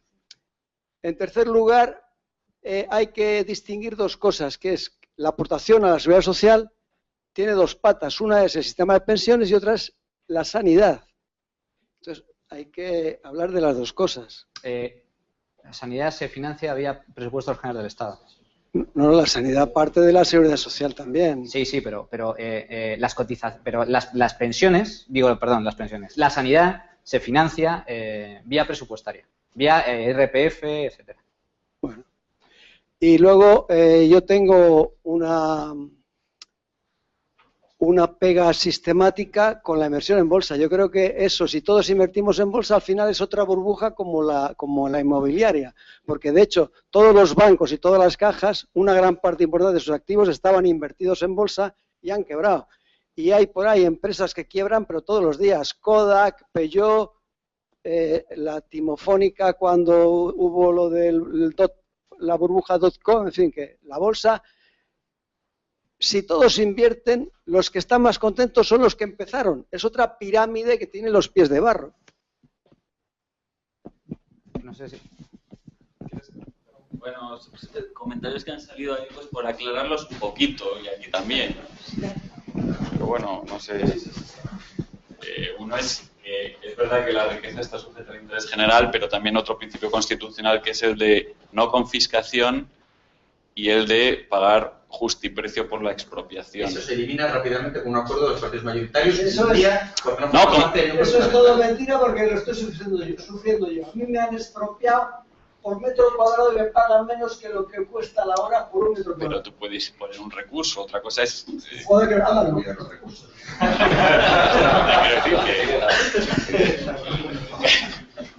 que hay gente a la que le han robado, ha puesto un recurso y lo ha ganado. Y como tal, el principio de no confiscación dice que en el impuesto de patrimonio tú no puedes pagar más del 70% de la renta ganada en un año. No, o sea, si estuviésemos en la situación en la que tú dices que se puede llegar a estar, no habría ricos. Mira, yo soy profesor. Hay yo generaciones de mierda y de pago personas un 62,4% de impuestos. Sobre la Eso renta. hoy. Sobre la renta. Así, sobre todo. Pero que digo, el patrimonio está más defendido que la renta. Pero me pagan 80. Es decir, que ya me están expropiando todo, pero si encima lo que puedo ahorrar me van a expropiar después... Que son dos cosas distintas, la renta y el patrimonio. Son dos cosas distintas, la renta y el patrimonio. La renta es lo que ganas en un año, el patrimonio es lo que tienes. ¿De acuerdo? Se quita mucha renta y a la gente le quitan la mitad de lo que se produce en un año, pero no le quitan las casas, no le quitan las fincas. Si no, el botín estaría arruinado. O no estaría aquí. ¿El IRC qué es? ¿Qué es el IRC? El IRC. Rentas de capital. Claro, pero es renta, Sí, pero son rentas. Pero son rentas, no son patrimonio. No son acciones. No es el patrimonio que puedas tener en bolsa, ni es la vivienda. No, son rentas. Son rentas. No es el patrimonio. ¿Cómo rentas si la inflación es mayor que lo que te dan de intereses? Vale, otra cosa es que te puedan comer el patrimonio financiero con inflación, ¿verdad? Pero lo que quiero decir es que si eso fuese así, no habría propiedad en la gente. Es decir, Vamos camino de eso. Vamos camino de eso. Yo pienso que no. Vamos camino de eso. No, vamos camino de que el Estado gestione la renta que se genera, que es muy distinto a que la gente no tenga patrimonio. La palabra es despilfarre la renta que se genera. Vale, sí, pero quiero decir, bueno, entonces, ese será un punto, ¿no? Estamos hablando de dos cosas. ¿Que se puede pasar una leva sobre el capital? Sí, pero no es una cosa tan habitual. No es una cosa tan habitual. Solamente cuando sea necesaria. Solamente será cuando sea necesaria. Es decir, cuando yo haya ahorrado todo un millón y tenga 1 millón de euros, me dirán, a partir de ahora, venga, 600.000 para mí. Entonces queda que es 400.000, de momento. Solo cuando es necesaria. Claro. Sí, pero... Porque se haga una vez en 40 años y lo quiten todo, ya hemos sentido. Vale. Se puede hacer, vale. Y luego sobre la sanidad, antiguamente es cierto que la sanidad se pagaba con las cotizaciones sociales, pero eso hace como 20 años que han sido insuficientes, entonces se pagan con impuestos. Con las cotizaciones sociales solo se pagan las pensiones, con lo que de alguna forma las subidas de IVA o cualquier otra subida de impuestos lo que está conduciéndose precisamente porque es insuficiente la cotización social. Y luego con respecto a que las empresas quiebran tal, eso es totalmente cierto, pero igual que hay empresas que quiebran, hay empresas que multiplican por 1000. Por 1000, te puedo decir Apple, Google. Entonces, diversificar. O sea, el índice de bolsa lo que hace es ir limpiando para tener las mejores. Se van las codas y entran las Apple. Exactamente. Sí, ¿y qué ha pasado con Nokia? Es que hay empresas que sí, suben y que bajan. Hay mucho por eso, pero eso es lo que te dice que él te está diciendo. Eso es un riesgo asumible. Vamos a ver. Eso que te lo roben después.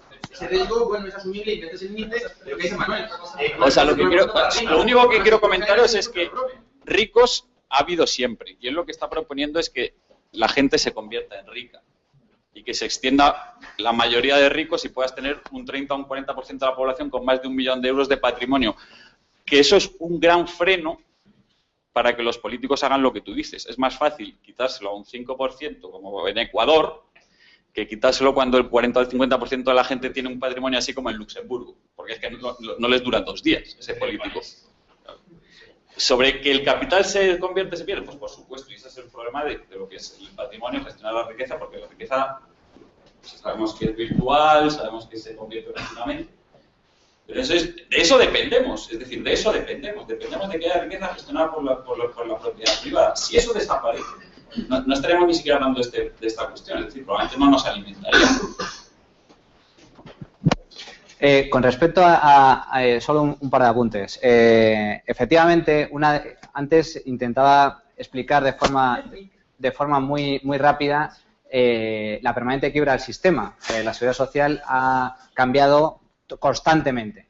Hemos hablado de la reforma del año 2011, cuando se eleva la edad de jubilación, el periodo de cotización y la del factor de sostenibilidad, que se aprobó hace escasos meses.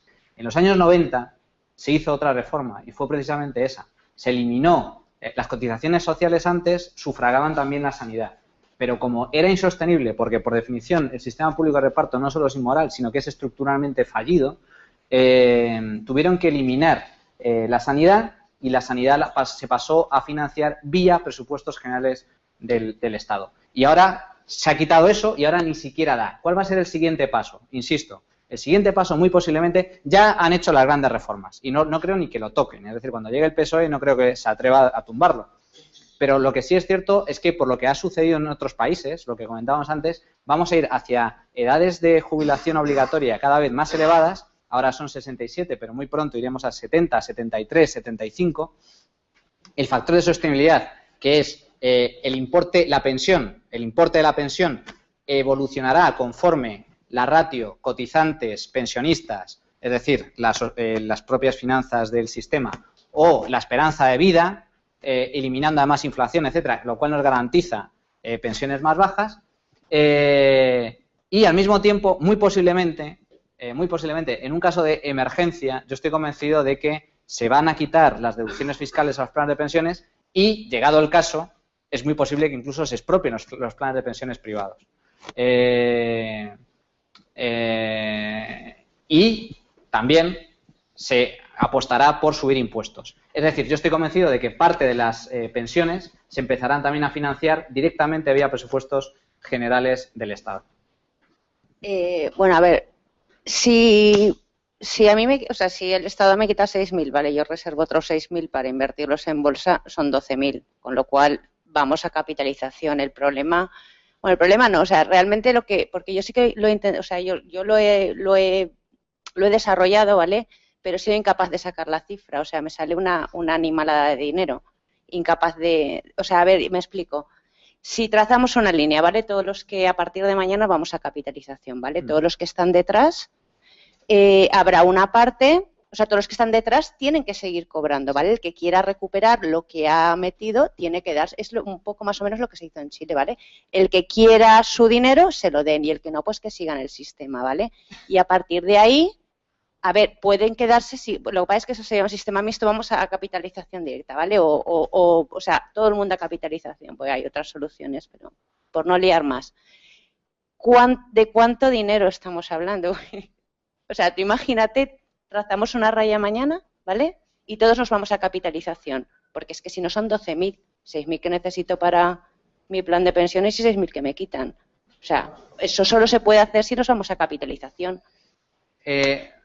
La transición, el periodo de transición son amplios. En Chile, ahora mismo hay varios países en Europa del Este que han apostado por la capitalización y se calcula 20 años, aproximadamente 20 años. A partir de un momento, lo que se hace se hace de forma transitoria. Efectivamente, las pensiones públicas hay que seguir pagándolas, porque los pensionistas están ya cobrando. Entonces, automáticamente todos los trabajadores no pueden coger y decir mañana dejamos de pagar y empezamos a ahorrar para nosotros mismos.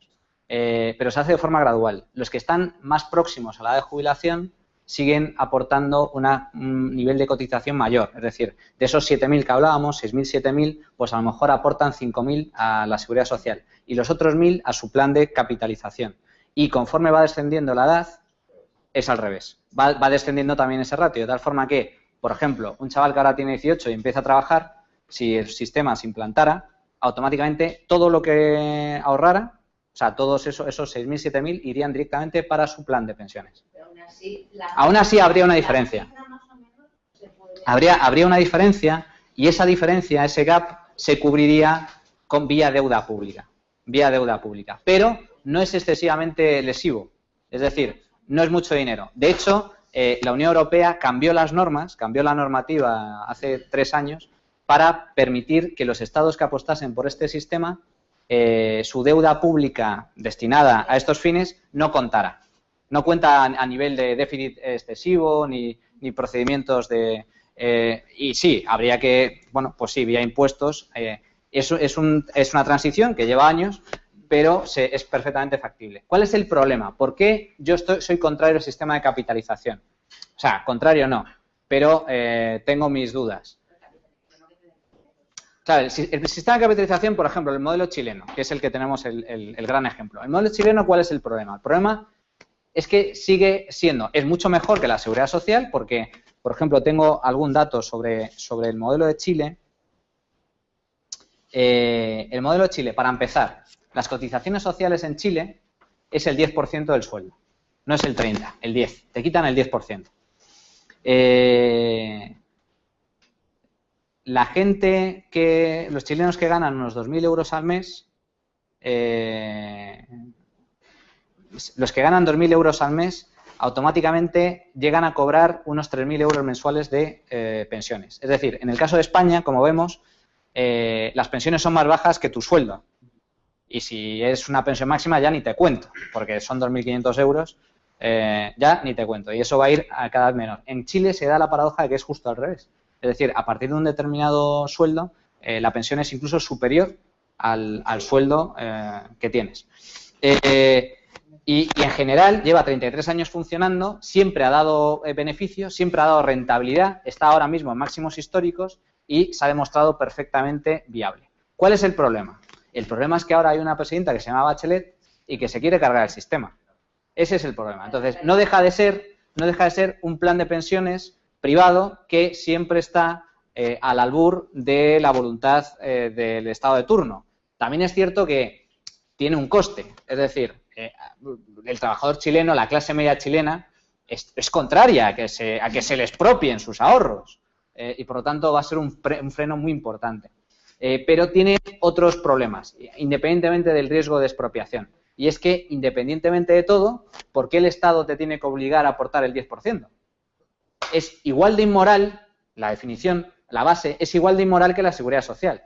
¿Por qué me obligan a aportar 10% a este fondo? ¿Por qué? Punto 1. Punto 2. Al mismo tiempo, es el Estado el que decide cuándo te vas a jubilar. Implantándote la edad legal de jubilación. Y eso es también... Y gestionando el fondo. Que los fondos son fantásticos, insisto. Pero yo sigo viendo algunos riesgos ahí. ¿Qué sería lo ideal? Lo ideal sería, desde mi punto de vista, ir hacia un modelo puramente asistencial. Si lo quieren decir, si lo queremos ver así. En un contexto de Estado más o menos mínimo, pues sufragar vía impuestos lo que sucede ahora con las pensiones mínimas, con las no contributivas, que es directamente vía presupuestos generales del Estado, aquella gente que no ha cotizado o que no cumple las condiciones, se le garantiza una pensión mínima de 500, 600 euros al mes. Bien, pues ya está.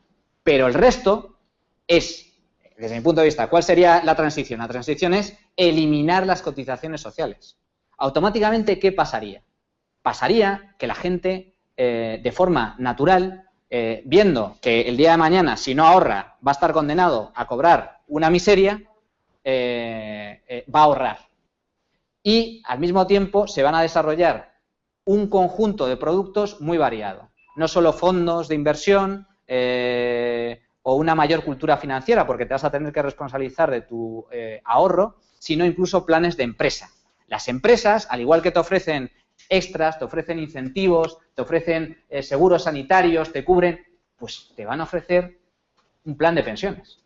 Entonces, de forma natural se implantaría numerosos productos de capitalización y serías libre de elegir el que más te convenza, el que más te favorezca. No, pues exactamente igual, se podría llevar a cabo de forma más o menos gradual, reduciendo las cotizaciones, sufragando la diferencia, igual que en el sistema de capitalización, pero sin sistema de capitalización, porque además, porque en el caso de Chile, está muy bien, insisto, pero en el caso de Chile, al fin y al cabo, solo puedes elegir entre 3 o 4 fondos.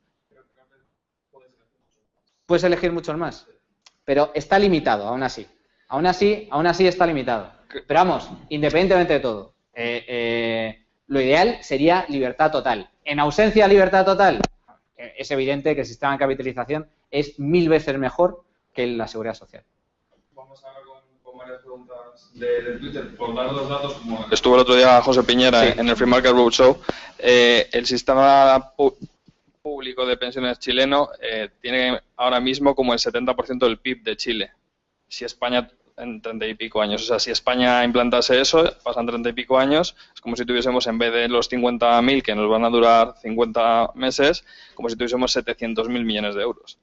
Y la rentabilidad anual, sí, más jugoso.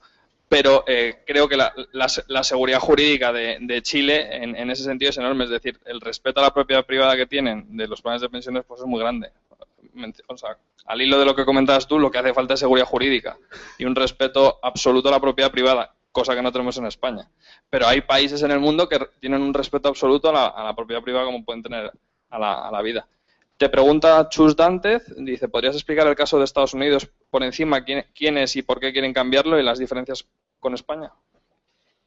En el caso de Estados Unidos, básicamente lo que tienen es una seguridad social, es una seguridad social en donde se financia sanidad, etcétera, pero en la cultura estadounidense está muy desarrollada la cultura financiera. Estados Unidos es uno de los países, antes daba el dato, en planes de pensiones en España invertimos privados el 8%, en el caso de Estados Unidos superan el 100% del PIB. Está invertido en fondos de pensiones. Lo que hay muy desarrollado en Estados Unidos son los planes de empresa. Es decir, lo normal es que la empresa, una parte de tu sueldo, lo destine al fondo que gestiona, al fondo de la empresa, al fondo de pensiones de la empresa. Por lo tanto, son pensiones mucho más elevadas. Walmart, por ejemplo, tiene 18.000 millones. Lo cual está... O sea, que es como la mitad de solo una empresa. Solo la famosa hucha, que no es hucha, es deuda pública española. Comentaba Pedro Moreno, que ya le hemos contestado, el cómo se llevaría a cabo la transición. Recordar que en el último libro de Rayo está bastante desarrollado esa transición y que exige, pues eso, 20, 30 años. Y luego también comentaba David Velarde, mencionaba que no es, digamos, dice, con respecto a la migración, índices bursátiles excluyen las acciones que quiebran o van mal. Comparación no vale. Mencionar que los índices sí que incluyen, digamos que se van todos los años, van excluyendo y van incorporando nuevas, pero si tú inviertes en un ETF, estás invertido en empresas que acaban quebrando. Y las rentabilidades de ETF de índices son, a muy largo plazo, son buenas. Sí. Pero los índices no. Hay ETFs que sí quedan. Sí quedan. Sí, sí hay productos, hay ETF que sí quedan. De todas formas, independientemente de todo, lo que sí me gustaría que quedase claro es, a diferencia de lo que se ha señalado anteriormente, hay riesgo en bolsa. Lo que intento destacar insistentemente es que no. Es decir, lo que sí hay riesgo es en seguir manteniendo un sistema inmoral, fraudulento, ruinoso, como es la seguridad social, que automáticamente roba nuestra capacidad de ahorro. Pero es que la bolsa ha demostrado, y le he puesto datos de casi 2 siglos, es decir, en el Standard & Poor's 500, en la bolsa estadounidense hay un gráfico que no he incluido, pero que tengo aquí, es un cuadro en realidad, en donde se analiza las probabilidades de perder dinero en bolsa. Y la probabilidad de perder dinero en bolsa es nula a largo plazo. Es decir, si usted invierte en la bolsa estadounidense a 10 años, siempre ha habido rentabilidad anual positiva. Siempre ha habido rentabilidad anual positiva. Pero es que en el 83% de los casos la rentabilidad anual ha sido mayor al 5%. En el 54% ha sido mayor al 10%. Y en el 24% se ha logrado una rentabilidad anual superior al 15%. Es decir, invertir en bolsa a largo plazo en índices, ya no solo en Estados Unidos, también en la bolsa, en bolsas menos desarrolladas o más recientes como la española, es un valor seguro. Y además existe un alto retorno, una alta rentabilidad. Por lo tanto, la ventaja es evidente. Tenemos que distinguir entre rentabilidad por dividendos y rentabilidad especulativa. Y aquí estamos viendo que todo esto es rentabilidad especulativa, porque es el valor que va llegando a la bolsa y que la gente va comprando y va subiendo la acción. No, Es que precisamente a largo plazo lo que refleja la rentabilidad. Si yo tengo acciones de una empresa y tú compras, yo me pongo muy contento, porque si tú compras, el precio sube. Pero aparte de eso, el precio sube porque en el futuro va a tener más dividendos. Descuentan esos dividendos en el futuro. A ver, al final, a largo plazo, digamos que las acciones cotizan a un múltiplo con respecto a los beneficios futuros que van a obtener. Entonces, en la bolsa los precios los pone el que manda en la bolsa, y no es el inversor. No. A largo plazo, el valor de una empresa viene determinado por los flujos futuros que va a obtener. A corto plazo sí que es cierto que una empresa puede estar sobrevalorada o muy infravalorada. Pero si está infravalorada es positivo, pero que no hay un componente burbujístico per se en todas las acciones. Es decir, ahora está de moda el high frequency trading. ¿Y eso qué es? Una especulación. Eso es... Hombre, es que, oye, si tú compras una acción y esa acción es estupenda, pues hombre, eres un tío, yo me pongo a tu lado y compro contigo. Pero claro, si tú compras Nokia o compras... Bueno, pero a ver... Ring, o compras... Lo bueno de la bolsa es que puede invertir quien quiera y una cartera diversificada y a 30 años posiblemente... Aquí lo que intento, y quiero que tenga usted claro, es que la diferencia entre lo que usted dice y la realidad es abismal. Es decir, la bolsa a largo plazo es segura y es rentable. Y si usted simplemente por invertir en el índice, en la referencia, en el índice bursátil, la rentabilidad está asegurada. Pero es más, es decir, no todo el mundo tiene por qué entender o conocer de bolsa, y para eso existe la posibilidad de contratar buenos gestores, que no, insisto, planes a través de bancos. Y el que no quiere invertir, que no invierta. Es decir, claro, es decir, la cuestión es, ya no solo es una doble vertiente. Por un lado, la cuestión moral, la seguridad social es inmoral y además, insisto, es una ruina, sino también la cuestión financiera, la cuestión de rentabilidad. Y es evidente que invertir en bolsa a largo plazo ya no es solo bueno para usted, sino que además puede ser bueno para sus herederos, porque es que no solo vas a poder vivir de dividendos. A mí, ¿qué es lo que me gustaría? ¿Cuál es la auténtica libertad? La auténtica libertad a lo mejor no radica en ganar 7.000 euros cuando tengas 70 años. La auténtica libertad es coger y decir, a los 50 me retiro y me dedico a vivir. Y eso es precisamente lo que te puede garantizar el sistema de capitalización, y en ningún caso te va a garantizar el sistema de pensiones. El sistema de pensiones va a ser al revés. Como dejas de trabajar, no cobras un euro. No cobras un euro. Por lo tanto, es evidente las diferencias. Insisto, los datos avalan que la inversión en bolsa a largo plazo siempre es segura y siempre es rentable. Si además tiene usted interés por conocer cómo funciona la bolsa, por interesarse por el value investing, que es un modelo de inversión que se ha caracterizado, es el que utiliza Warren Buffett, se ha caracterizado precisamente por ser el más exitoso y confía sus ahorros a gestores value investing, pues entonces ya no solo es seguro, es que además va a ser mucho más rentable que invertir en un índice. Sí, gracias por su charla. Aquí ha defendido una forma de entender la seguridad social en la que se resume en que los sistemas de capitalización son más eficaces y que el sistema de seguridad social de reparto es inmoral. Entonces, yo creo que más o menos prácticamente todo el mundo compra el que sea más eficiente, un sistema privado de inversiones en bolsa, etcétera, etcétera.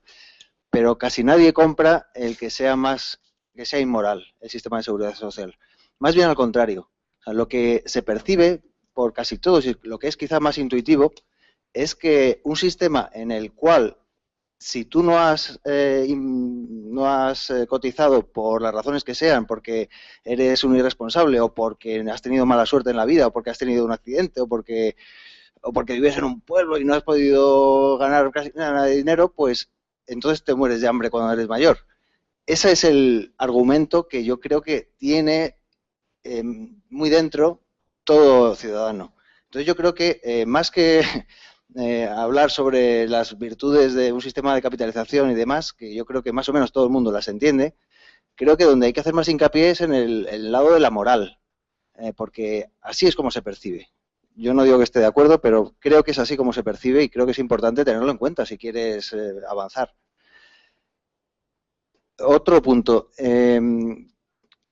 Hemos hablado, tú has defendido también la idea de que la seguridad social ha quebrado y seguirá quebrando, porque entiendes un concepto de quiebra que es el incumplimiento de tus promesas. Pero es que tampoco ese es el concepto que se tiene aprendido por el ciudadano medio. El ciudadano medio yo creo que sabe y acepta que este es un sistema piramidal y que efectivamente a lo mejor no va a poder cobrar lo que le parece justo en un futuro, pero cree que siempre cobrará algo, más o menos, pero todos igual. O sea, seremos todos muy pobres, pero yo no seré más pobre que el vecino. Y sobre todo, pues la señora que no ha podido, porque ha enviudado y porque ha tenido una vida muy desgraciada y no ha podido pagar, pues también, mal que bien, vivirá. Y eso pues se considera moral. Eso se acepta por el ciudadano medio como moral.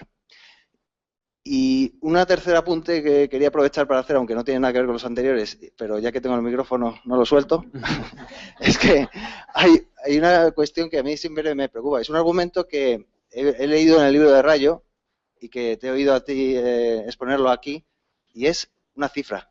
Habláis de unos 6.500, 7.000 euros por, digamos, salario medio en España, que es lo que se aporta a la seguridad social. Bueno, yo voy a mi casa y veo mis nóminas y yo soy funcionario y yo aporto 2.000 euros y estoy en el escalón más alto. Sí, pero hay, en cuanto a ese último punto, es muy importante, es ciertamente relevante. ¿Por qué? Porque los 4.000 restantes los aporta la empresa. El Estado. En su caso, el Estado.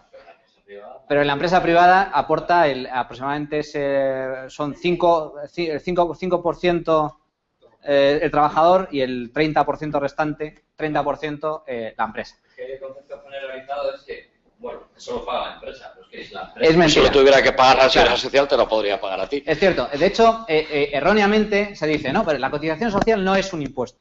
Por eso se le llama cotización. A mí es algo que me encanta el lenguaje. Cotizar. Es la antítesis de la cotización es el impuesto sobre el trabajo, pero le llaman cotizar. Cotizar, que es algo precisamente que sí sería válido en el caso de un sistema de capitalización, no en un sistema de reparto, entonces, donde no hay capitalización ni capital por ningún lado. Vamos a ver, en el caso de las cotizaciones a la seguridad social, es que es casi el 35% del sueldo bruto. Es decir, y la gente no tiene en cuenta que lo que paga la empresa es coste laboral. La empresa no te va a pagar en función... Lo que te va a pagar la empresa realmente es el coste laboral total. Por lo tanto, en España el coste laboral es de los más altos, porque no se tiene en cuenta las cotizaciones. Pero es que las cotizaciones hay que incluirlas, porque el empresario cuando contrata a una persona no solo está calculando cuánto le va a pagar de neto. Lo único que calcula es cuánto me va a costar. Y lo que le va a costar incluye cotizaciones. Por lo tanto, sobre un sueldo medio de unos 25.000, realmente entre lo que aporta no me gusta, entre lo que roba el Estado al trabajador y lo que roba el Estado a la empresa, son 7.000 euros al año. Una cuestión es que al ser el Estado el que paga... No entiendo bien, o sea, entiendo muy bien ese concepto, esa explicación en una empresa privada. ¿Qué pasa en el caso del Estado? En el caso del Estado lo pagamos entre todos.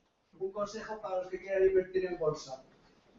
John Allen Powell ha escrito un libro que se titula The Mathematician Plays the Stock Market. Leerlo antes de invertir en bolsa.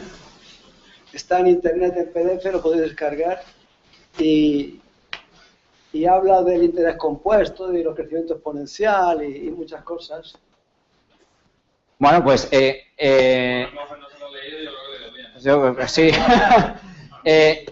Por cierto, en cuanto al tema de la moralidad, yo creo que es la clave del asunto. Y se desmonta con datos. Se desmonta con datos. Es decir, el porcentaje de personas que realmente no llegan a su vejez, a su jubilación, sin ningún tipo de cotización de ninguna clase, se les paga un subsidio, una pensión mínima, una prestación no contributiva.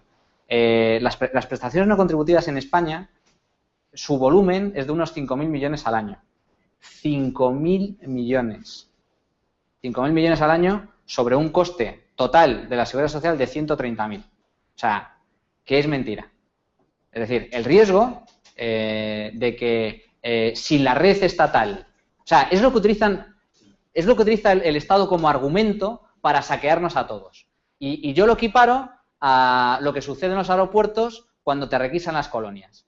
Es decir, para evitar que a un loco se le ocurra introducir un explosivo plástico en un botellín de agua, lo que hacen es joderle la vida a millones de personas que cogen diariamente el avión. No sé si me explico. Es matar moscas a cañonazos. Entonces, bajo la excusa de garantizar que todo español va a tener una renta garantizada el día de mañana, se roba y se saquea a toda la población. Cuando en realidad el sistema ya per se no funciona así, porque las prestaciones no contributivas no se financian vía cotizaciones sociales, se financian vía impuestos, como se financia la sanidad. Por lo tanto, si en ese escenario, en ese debate, lo que habría que decir es, bueno, bien, como sucede en Chile, por cierto. En Chile, si tú no has conseguido acumular un capital mínimo que te garantice una pensión más o menos digna, el Estado te paga una renta. Lo mismo sucede en España. Solo que en Chile el resto de trabajadores tienen la capacidad de invertir sus ahorros en bolsa, ganar unas pensiones mucho mayores y garantizar la sostenibilidad de su sistema de pensiones. Y en España estamos condenados a tener que sufragar un sistema que es cada vez que es ruinoso, está quebrado y que nos va a garantizar pensiones cada vez más bajas. Es una diferencia sustancial.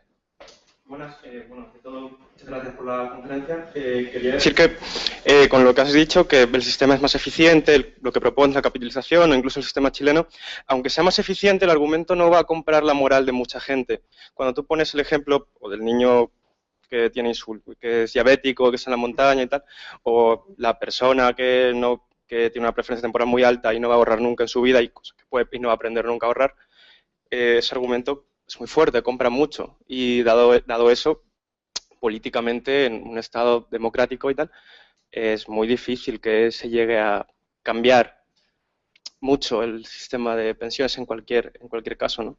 El riesgo que ha puesto antes el compañero está siempre presente, ¿no? El de que el Estado te pueda expropiar en cualquier momento. Entonces, dado esa situación, sobre todo ahora que también los votos de la izquierda comienzan a subir, Podemos está en el campo, ¿tú qué crees que va a pasar a corto o medio plazo en España? No solo el tema de las pensiones, sino en cuanto a presupuestos, en cuanto a cómo va a evolucionar esto. ¿Vamos a ir a peor?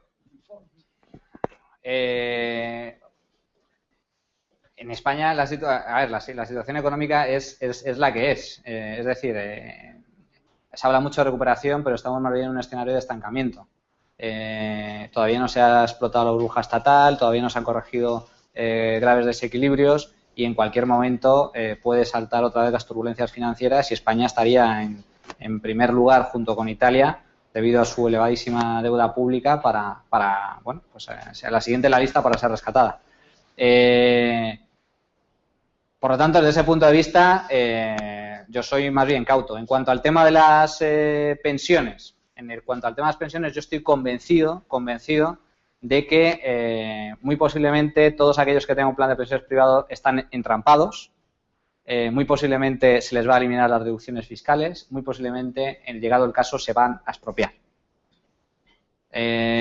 Por lo tanto, ya es ciertamente preocupante. Y, por otro lado, me da la sensación de que tanto PP como PSOE están convencidos de que es fundamental seguir manteniendo el sistema de reparto y, por lo tanto, muy posiblemente se va a financiar vía impuestos. Como no van a llegar las cotizaciones, se harán reformas sucesivas. Pero eso puede cambiar. Y normalmente en este tipo de debates siempre se culpa a los políticos. Bueno, es que los políticos, pero no nos damos cuenta que el político español responde a la mayoría española. Es decir, es que el español medio defiende el sistema público de pensiones.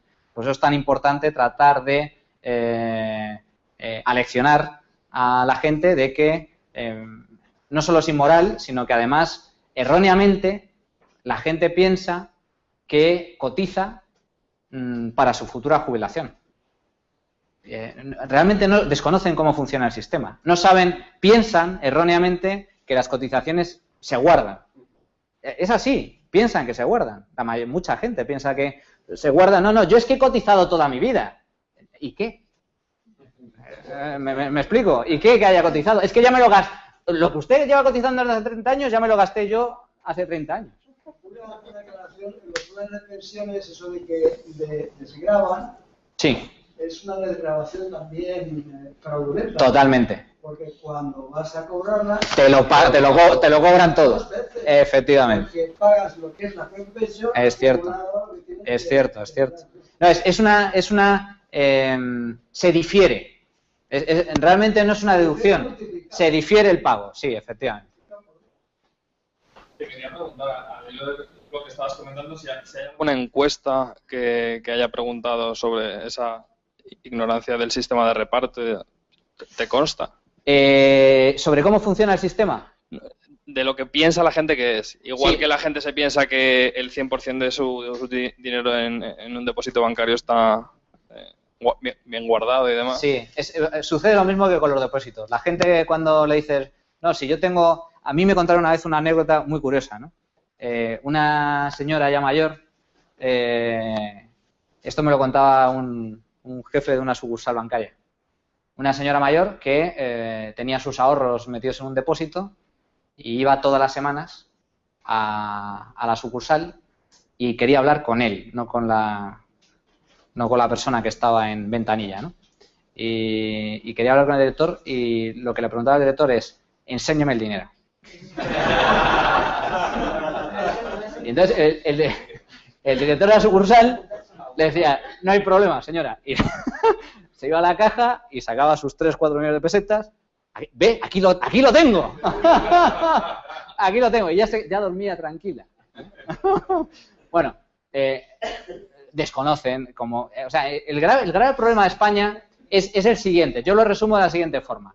En Suiza hay dos indicadores muy importantes. Uno, la inmensa mayoría de suizos desconoce cómo se llama el presidente del gobierno. Es algo... ¡Qué país! ¡Qué maravilla! Es muy aburrido, pero qué maravilla de país. Desconocen cómo se llama el presidente del gobierno. Segundo punto importante. El periódico más leído de Suiza, no lo sé pronunciar porque el alemán es para mí un auténtico... es ininteligible, es un periódico económico, financiero. Y las noticias del día son las acciones de Nestlé, la compra de las farmacéuticas, la cotización de los fondos. El suizo medio gana de media 4.500 euros limpios al mes y su patrimonio supera de media el 1.000.000 de euros. Y a diferencia de los españoles, no es patrimonio inmobiliario, hablamos de activos financieros. En el caso de España, el periódico más leído se llama Marca, el programa de televisión más visto se llama Sálvame, y el español piensa que comprarse una casa a crédito a 35 años es invertir. Y que Belén Esteban te muere. Y el bestseller. El bestseller es... Bueno, entonces, ¿cómo podemos cambiar el país? Realmente, imaginaos por un momento que llega un presidente del gobierno, a Rajoy, en un sueño mesiánico, se convierte en liberal y dice, voy a capitalizar las pensiones. No es que los españoles le echen, es que sus compañeros le echan a gorrazos. Es decir, es imposible. El día que el español medio empieza a comprender que el dinero de su depósito no está ahí, sino que se ha prestado a otra gente. Y el día que sepa que ahorrar no es hipotecarse y que el sistema público de reparto es un fraude y además es una ruina, a partir de ahí los políticos empezarán a cambiar. El caso de las preferentes, si quiere entramos. No quiero entrar porque es un tema que me conozco muy bien. Da para otra charla. Da para otra charla, pero simplemente voy a decir un punto. El tema de las preferentes es la prueba inequívoca de que en España hay una incultura financiera brutal. Brutal, porque... Y que los bancos hacen lo que quieren. Sí, pero aprovechándose de esa incultura financiera. Aprovechándose de esa incultura financiera, que por cierto, está en los propios bancos, porque el director de sucursal no tiene ni idea de finanzas. Y de la connivencia que hay entre Estado y banco. El problema de las preferentes, insisto, es un problema de incultura financiera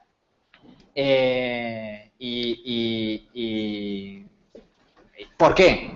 Esto iba. ¿Por qué? Porque el español piensa, o pensaba, ya creo que ahora menos, que el director de sucursal mira por sus intereses.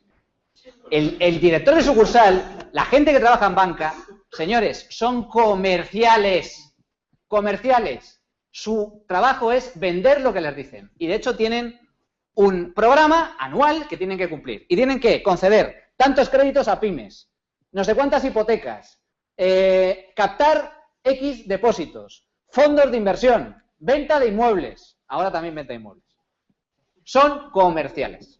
Hubo una época que venta de ollas, Menciona Juan Francisco Otero por Twitter, dice, hablando del tema de las expropiaciones y demás de los fondos, dice, si en cualquier caso voy a ser saqueado, prefiero que me roben en un Bentley Continental GT, dorado y con chofer, que en un Fiat Uno. No, el tema de explotación, yo estoy totalmente de acuerdo. Por eso tengo mis dudas con el tema del sistema de capitalización, porque se puede revertir. En el caso de Chile hay riesgo de que se revierta, aunque va a ser costoso, pero vamos, independientemente de todo, invertir en bolsa tiene una ventaja, y es que no es, fíjase, ¿por qué? Pensemos un momento, ¿por qué ahora todas las miradas de los políticos y sus asesores se fijan en los inmuebles? Porque el inmueble es un activo cautivo. El ahorro en España está invertido, por lo que comentábamos antes. Los alemanes dicen, pero, oiga, en las encuestas salimos que somos más ricos que los alemanes. Eso lo saben, ¿no? Hubo una encuesta muy famosa que causó estupefacción en Alemania. ¿Pero cómo? Pero los alemanes diciendo, ¿cómo es posible? Resulta que estamos prestándole dinero a estos sinvergüenzas y son más ricos que nosotros. Porque en España hay mucho patrimonio inmobiliario. Y es cierto que también cuando se habla de pobreza, la gente mayor que cobra pensiones mínimas, pero no se tiene en cuenta que la inmensa mayoría son propietarios de su piso. Y que vendiendo ese piso, pues oye, pueden vivir holgadamente el resto de sus días. Por lo tanto, hay que tenerlo en cuenta. Pero yendo al tema, ¿cuál es el problema? ¿Por qué ahora se fijan en eso? ¿Y por qué nos van a sablear? Ya nos están sableando. Los ayuntamientos han disparado el impuesto de bienes inmuebles, ahora se va a meter la imputación de rentas de primera vivienda, el PSOE quiere establecer un impuesto sobre el patrimonio, etcétera, etcétera. ¿Por qué?